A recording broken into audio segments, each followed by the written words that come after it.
الله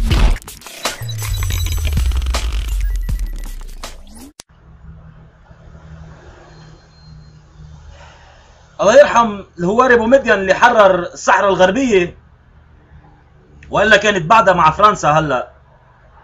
وأنا بتعجب بعبيد المخزن المغربي، المخزن الفرنسي الخانز، اللي معودين على بوس الإيدين والرجلين والركوع والخشوع وتقاليد العصور الوسطى، وستة ومليليا محتلين وكل شيء حاصل، وبيجوا بده يحرروا العرب. يعني شيء عجيب انه المغربي بده يحرر السوري، المغربي بده يحرر الليبي، المغربي بده يحرر الجزائري. طيب ما انت تحرر بالاول. يعني اللي ما بيقدر لزوجته كيف بده يقدر لزوجة الجيران؟ يعني اللي مش قادر يربي عياله بده يربي عيال غيره كيف؟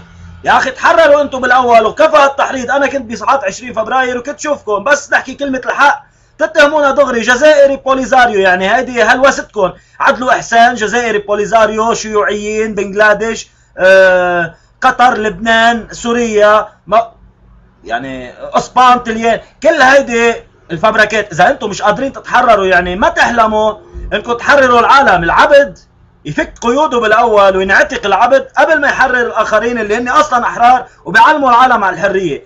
وبكل الاحوال نحن راضيين هيك. انتوا راضيين بعيشه المخزن، خليكم بس فكونا من هالقصه يعني، وما بغيناش نخسروا الهضره معاكم. شوفوا عيقوا وفيقوا الاحوال الخنزين.